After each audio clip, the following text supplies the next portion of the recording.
Hey everyone, welcome to Growing Web3.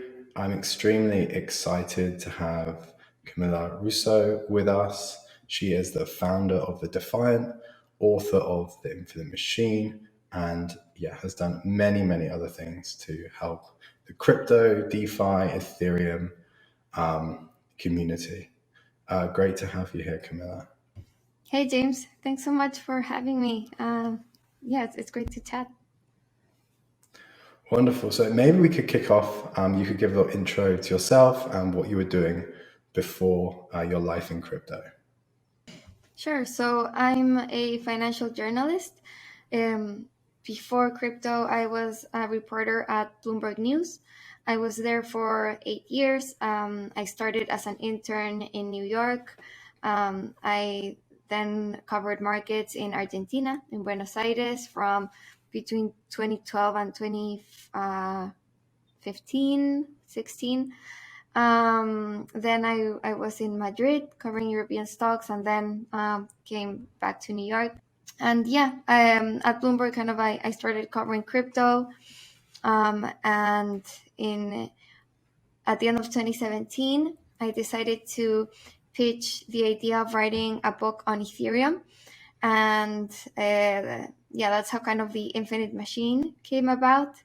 And I left Bloomberg in 2019 to finish the Infinite Machine, and that's kind of where I got the idea of starting a DeFi-focused newsletter, the Defiant, and then the newsletter has turned into a media organization. Wonderful. So you started off in like traditional media, and now as I guess Web3 media has kind of emerged, you're now like a key piece of that with the Defiant, especially in DeFi and decentralized finance media. How does Web3 media look like today? Like, what's the kind of landscape, and how is it different from standard digital media? So let's see. I think that the Defiant covers Web3, but it's not really Web3 native, I'd say. So Web3 media, I think at the time is composed of outlets, media companies that cover the space, but which use, traditional Web2 digital media infrastructure, using things like Substack and YouTube and just like regular WordPress sites like the Defiant does. And then there are emerging media organizations which are trying to use crypto and blockchain tools as part of their process. And in this case, there are traditional Web2 media who are trying to transition into the space. So, things like Decrypt, who is using, they have a token, and they have this kind of new pub DAO that's kind of building up. There's GCR, Global Coin Research, which used to be purely Web2 and now launched a token. And then there is some experimentation on just like purely like blockchain-based media. Things that just started as Web3 native, and these haven't really taken off yet, and there are very kind of few examples that I can think of. But like one example is something called GM News, like Good Morning News, and they're publishing news on NFTs. Like each new publication is an NFT, and there's a DAO that votes on each story, and it's just like very kind of blockchain based. So we have kind Okay. of this like spectrum of Web3 media. At the Defiant, we have experimented with some crypto tools. Like we distribute we've distributed NFTs to our users and POAPs, and more kind of a more decentralized structure is definitely on the roadmap. Super cool. Super cool. Yeah, it's really interesting what you said about the foundation um, of a lot of these publications, these Web3 publications, uh, are basically just, digital media outlets, but now they're starting to experiment and transition. I think one model which was always quoted, like I think over the last few years, was this idea of micropayments. And I think it's something which hasn't really taken off yet, where you pay $1 or 50 cents or 10 cents to read an article. Yeah, it seems like Web3 should be able to solve that, but it hasn't really so far. Yeah, that's kind of been an idea that's been kind of floated and tried many times over, but because of just like credit card fees, it really doesn't make sense to do micropayments over the internet. I think, if we get to a point where a lot of our news consumption comes through just like token enabled websites where you are logging in via your Web3 wallet, like you have a MetaMask login into like the Defiant, for example.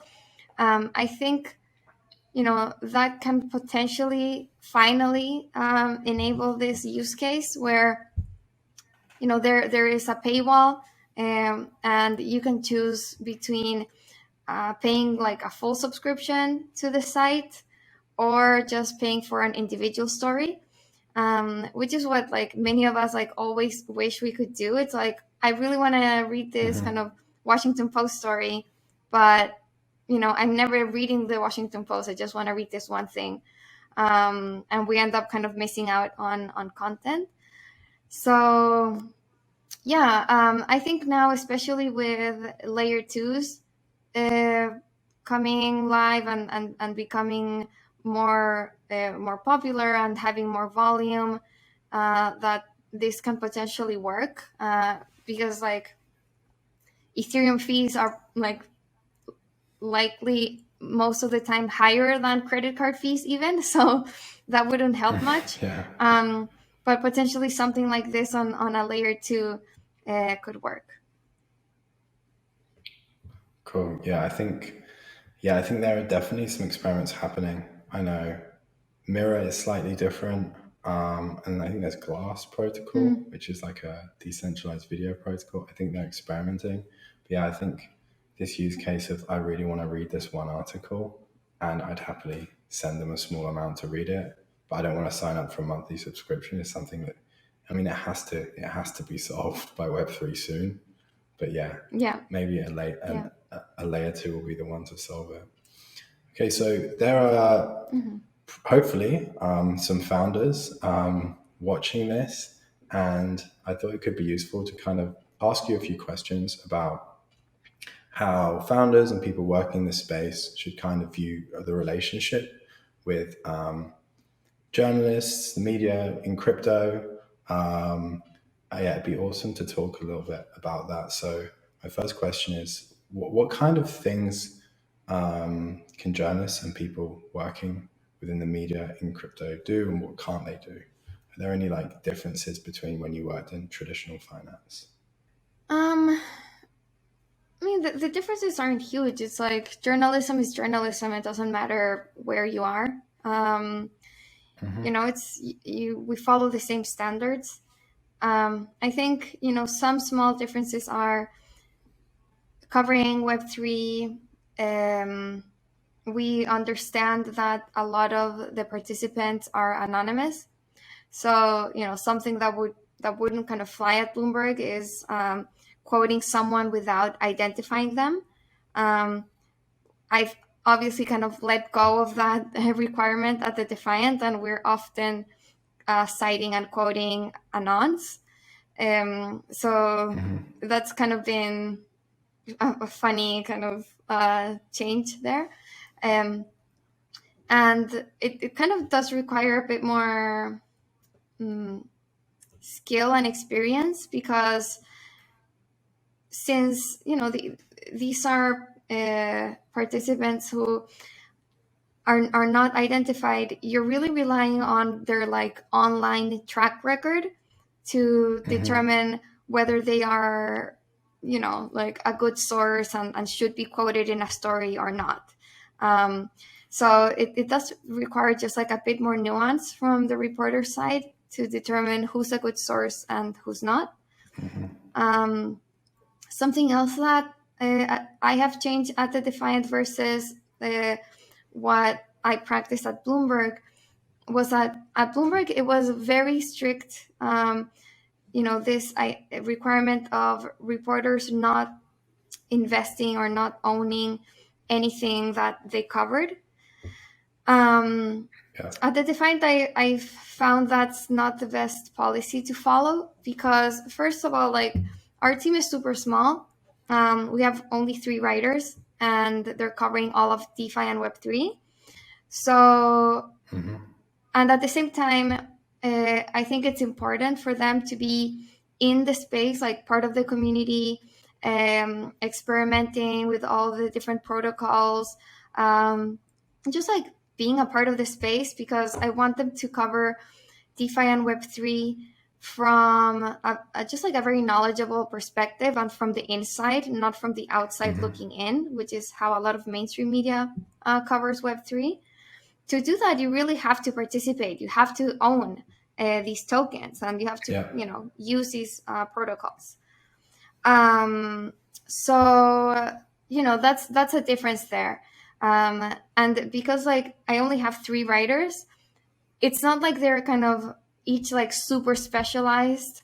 And, if there's like an Aave reporter and a compound reporter and like 1 reporter per protocol and per sector, maybe it would be easier to say, okay, you can own like other things, but don't own Aave if you're covering it.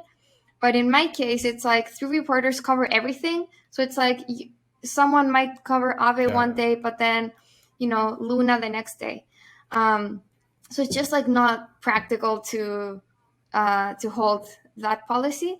What I do ask is that they disclose whenever they're writing about something that they own, and that they don't have like that they don't own a single token that takes up a huge part of their total assets. So like if one reporter has like a huge stake and like all their money is in like 1 token, then that can potentially kind of bias their coverage. So yeah, that's kind of how I've modified that standard.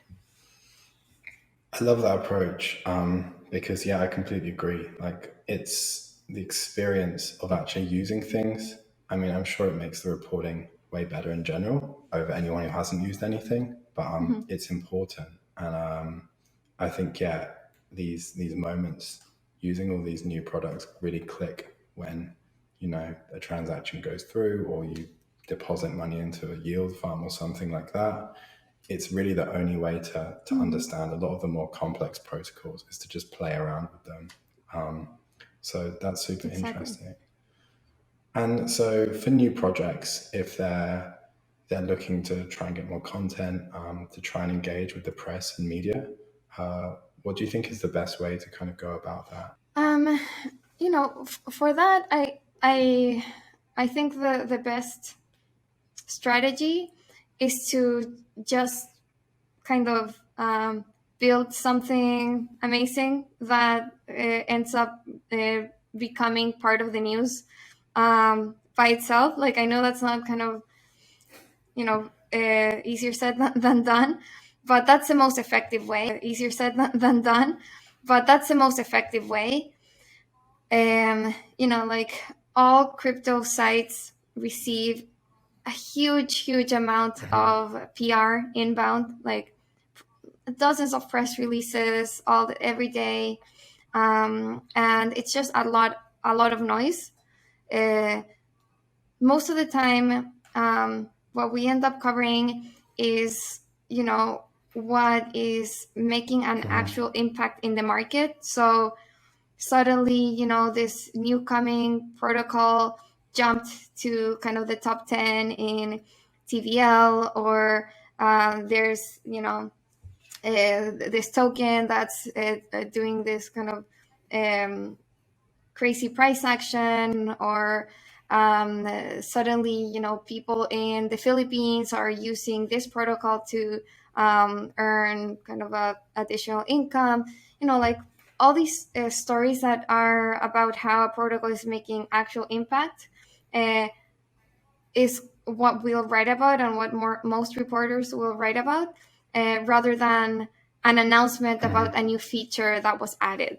Like, to be honest, like, I know from like being a founder myself, I know how exciting it is to add a new feature, and you believe that it's kind of like the most important thing that's kind of happening, but the reality is that it's not. Like, nobody really cares, and reporters won't like to write about that. Um, what matters is kind of the impact in the market, in users, that your product is making. So what I would advise is for founders to start establishing relationships with reporters before kind of they need to make an announcement, or that something happens. So it's, if you think like Owen at the Defiant is an amazing reporter, you can reach out and be like, hey, I'm the founder of X, we are building whatever, like, I'd love to just like get on a 10-minute call and explain what this is, like show you how it works, and that way, like, your project is on this reporter's mind, and then just like be available to them. Like, sometimes, like, reporters are writing about stories and they need voices, like they need people to comment on different things, and so, like, if you're doing a derivatives project, and this reporter is writing about derivatives, it'll be great to know that, oh, like, I can reach out to this guy or this gal, and they'll be super available, and they'll give me a great quote. So just like start kind of establishing that relationship, and then when the time comes and there's like, oh my god, like, your project just launched this token, and like everyone's aping in, and it's kind of this undercovered story, you can send this reporter that you established a connection with a link, and be like, hey, like, this is happening. And so it won't be like so out of the blue, and you'll likely get more coverage than kind of just like sending a press release to like hundreds of news outlets. Yeah, I love that advice. I think one way I found that's worked to engage with the reporters is if they write something really interesting, just to send them a DM on Twitter and go, "That's a super cool article. I like this and this. Thanks for writing it." And then you can kind of open a dialogue or conversation, and when you have news to share, because essentially things have to be interesting to be news. Founders, like you said, often have these. They're often so deep into their own product, they think a new feature is news when it's just not. But many other things can be news, especially things that have a real impact. And even just asking a reporter, like the amount of times I've said to a reporter, "Hey, check this thing out," which is happening. They'd be like, "It's not interesting." I've been like, "Yep, fair, thank you, I appreciate that." Just so you can have that conversation is really important, and that relationship. And like you said, maybe they might say no a few times to things you put in front of them, but then there might be something that is significantly interesting to the reporter, and then if you already have that relationship, I'm sure they'd be happy to dig in and learn more from the founders. So I was going to ask you this. I actually don't really know the answer to this. I should probably, but which projects do you think have been leveraging media coverage really well? I think, like, in general, projects that yeah, it's really tough. Um, but I don't know. I'm thinking like projects that have like that are very kind of visible on Twitter, um, are likely to get noticed by reporters. Like reporters, like pretty much everyone on crypto is constantly on Twitter, and that's where we get a lot of our story ideas. Like if we see something that's getting engagement, that tells us, oh, like this is something people care about and that we should be writing about. Um, so things like Yeah. Yearn, I think, have really good like Twitter skills. I think Maker has this kind of very knowledgeable community that writes kind of threads about proposals and just like kind of gives really good content on what's going on and what they're doing. I was gonna say sushi. Um, Sushi is. I I think mean, maybe because of the amount of drama, sushi as well. it's quite interesting as often news. But they seem to do quite a fairly Mm-hmm. good job at engaging.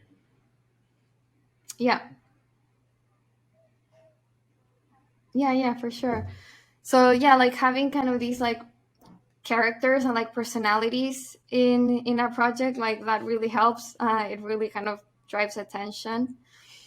um I think Ave does a good job as well. Like they have like really kind of good like community managers, I guess, that just like interact with reporters a lot. And Stanley himself is like out there kind of like DMing reporters like with whenever something launches. Like he's like very much on top of getting his thing, like whatever the latest thing is, noticed. But yeah, it's again, it's about kind of like using social media to your advantage, and it's about kind of establishing relationships Yeah, with absolutely. I reporters. think that kind of touches on something that you mentioned with Stanley from RB. Like he obviously, you know, at one point he was just another founder. He built, building his product. He built these relationships, and now he kind of has built the authority to just DM people, and they know that it's going to be something pretty interesting because he's had so much success. His reputation is so strong, and he's also built an audience for himself too. So yeah, I was wondering how important do you think it is that founders like build their own Mm-hmm. audience as a way to kind of show that they're trusted, and they're a good source to be, make it easier to engage with the media. It's super important. Like in this day and age, it's like you need to kind of be out there, just like establish your credibility, um, make yourself kind of known, and just like like beyond just like talking about their like the founder specific project. I think it's important to uh, for founders to just like be active in the space, giving their opinions and their positions and their takes on things, because that just like establishes trust in the person and in the project as well. Like it's really like a branding exercise for founders to do, like because especially with startups, like the projects are very much about the founder.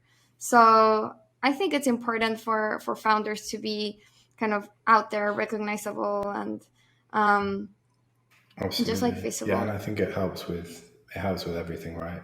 It helps with engaging with people like you, media.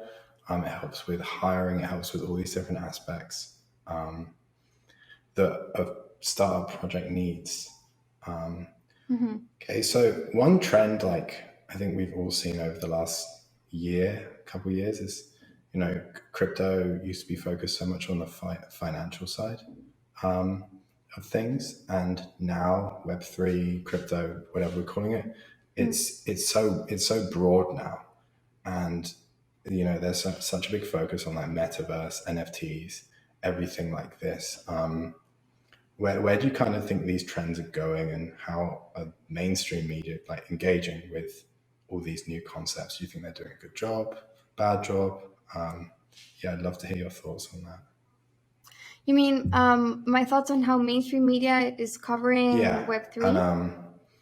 yeah, essentially, yeah, how they're covering Web3, and if you think they're covering it in the right way, like should founders be looking to also engage with them, for example, or should they focus more on crypto media? I mean, it's hard to like have just like a blanket opinion on all mainstream media. Some are doing a better job than others. Uh, I think in general, mainstream media has become better about reporting crypto. Things like Bloomberg News, where I was at, and that didn't have a dedicated crypto team for since like basically until just like a few months ago. Now does have a small group of like dedicated crypto reporters, and that's become the case across the board. Before, mainstream media just like put like a market reporter to write a Bitcoin story whenever kind of the price was doing something. But now I think, newsrooms are realizing this is an actual kind of important industry that needs serious coverage. And so that means that coverage in general is improving because you have dedicated reporters looking at the space and writing about it.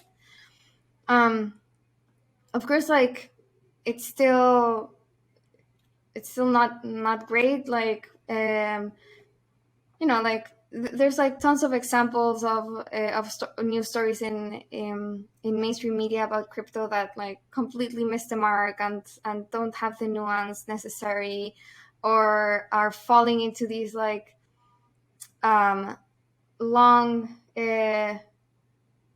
kind of disputed narratives about crypto, that they're for criminals. I mean, that crypto's for criminals, that it's obscure, that like the environmental impact was like this huge kind of mainstream story about crypto, and so on. Just like I think like that's unfortunately still happening. Just like mainstream media latching onto these narratives that I think need more nuance than what they sometimes give them.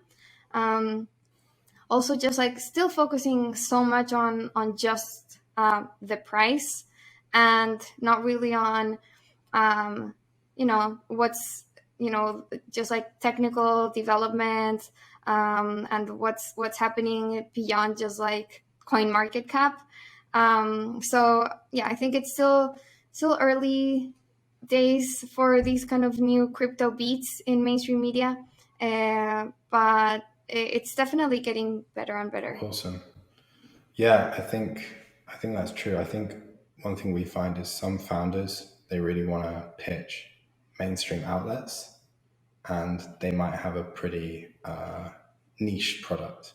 So we say, just focus on crypto media because they'll really understand your product, and they'll probably use it, test it, and they might be able to have an interesting take on it and be pretty interested by it. Whereas I think, yeah, pitching mainstream media can be pretty difficult because, Yeah. they might just give a more kind of a high level opinion and then tie it in with some other news that might not necessarily be so helpful to the project. But yeah, it's good to know that you feel it's all moving in the right direction or beginning to. Yeah, for sure. I think yeah, for smaller projects, um, crypto media will be much more useful. They'll be more likely to cover. They'll have a better understanding of what the project is, and they will get to a more targeted audience.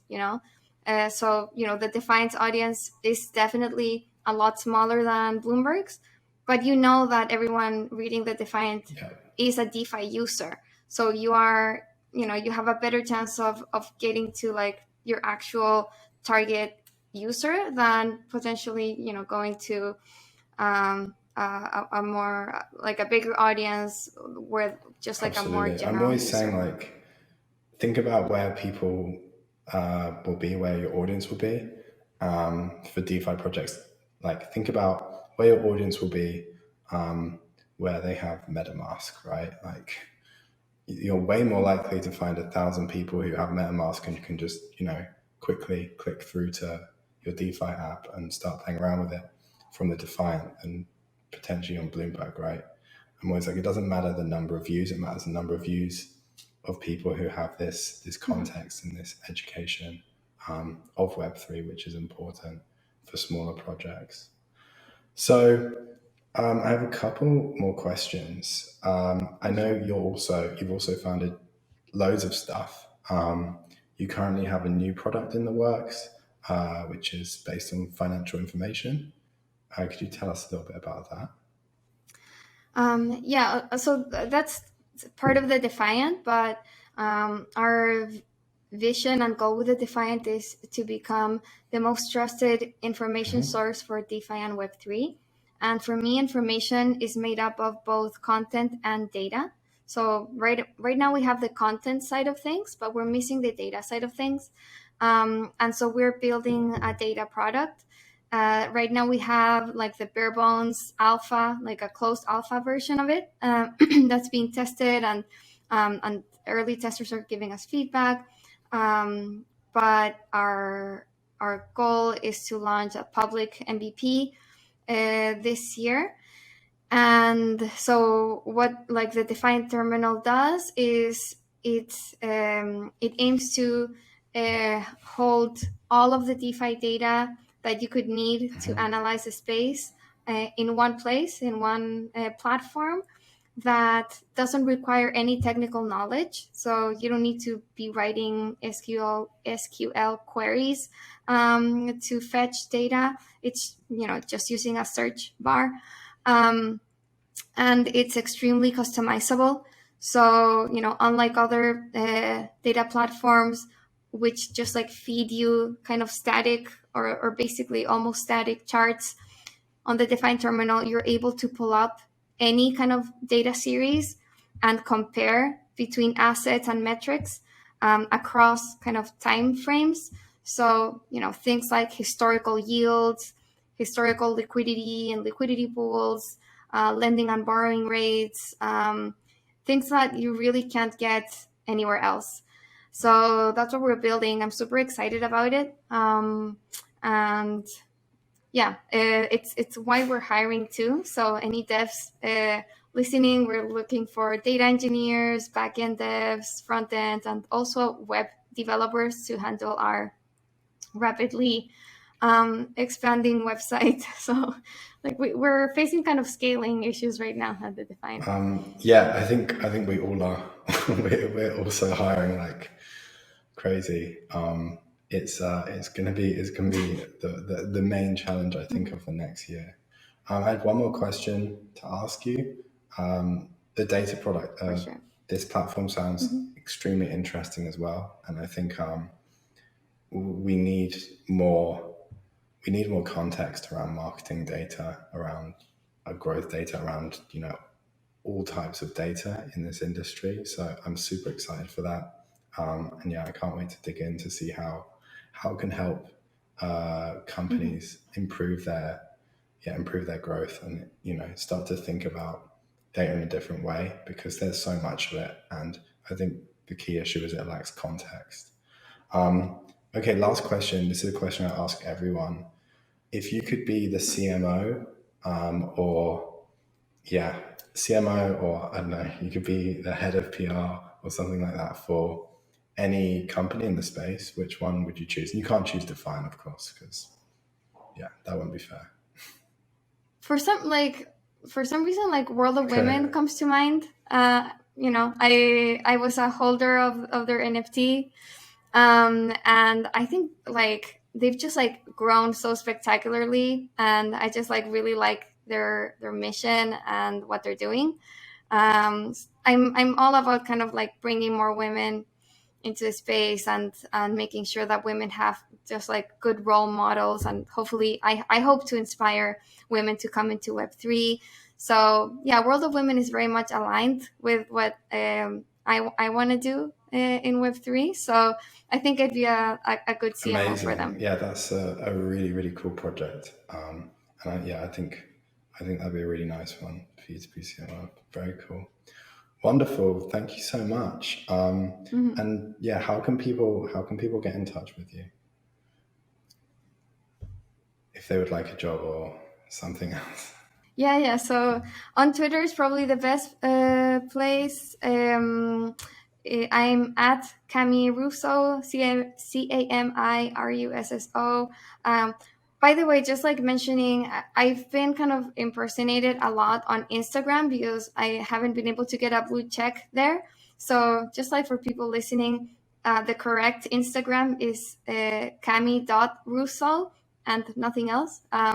So just FYI, for the Defiant, the website is thedefiant.io, and there you can find links to subscribe to our YouTube channel and our newsletter and to listen to our podcast.